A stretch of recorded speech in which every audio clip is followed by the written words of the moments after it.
வணக்கம். ஜனநாயகன் பட வழக்கு உச்சநீதிமன்றத்தில் வரும் 15ஆம் தேதி விசாரணைக்கு வர இருப்பதாக தகவலானது வெளியாகியிருக்கிறது. ஜனநாயகன் திரைப்படம் தொடர்பான வழக்கில் உச்சநீதிமன்றத்தில் சென்சார் போர்டு கேவியட் மனு தாக்கல் செய்திருக்கிறது.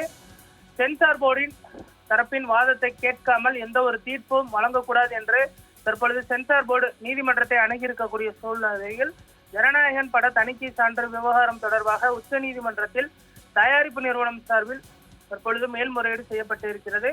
தனி நீதிபதி ஆணைக்கு உயர் நீதிமன்றம் தலைமை நீதிபதி அமர்வு விதித்த இடைக்கால தடையை எதிர்த்து இந்த மேல்முறையீடு செய்யப்பட்டிருக்கிறது.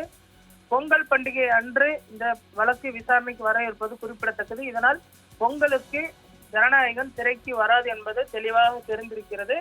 வரக்கூடிய பிப்ரவரி மாதம்தான் படம் வெளியாக இருப்பதாகவும் தற்பொழுது தயாரிப்பு நிறுவனம் தரப்பில் தெரிவிக்கப்பட்டிருக்கிறது. இருந்தாலுமே கூட தேர்தலுக்கு முன்பாக ஜனநாயகன் திரைப்படத்தை எப்படியாவது திரை கொண்டு வர வேண்டும் என்று தொடர்ந்து தயாரிப்பு நிறுவனம் மற்றும் விஜய் தரப்பு முயற்சி மேற்கொண்டு வருவது குறிப்பிடத்தக்கது.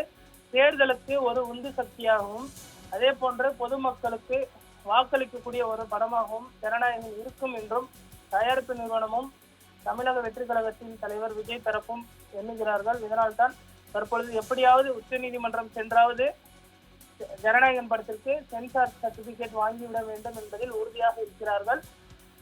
சென்சார் சர்டிபிகேட் வழங்குவது தொடர்பான வழக்கு 15ஆம் தேதி விசாரணைக்கு வருகிறது. அன்று மத்திய அரசின் சார்பில் மூத்த வழக்கறிஞர் துஷார் மேத்தா ஆஜராவார் என்றும் அதே போன்று தயாரிப்பு நிறுவனம் சார்பில் மூத்த வழக்கறிஞர்கள் ஆஜராவதற்கும் தற்பொழுது ஏற்பாடுகள் செய்யப்பட்டு வருகிறது.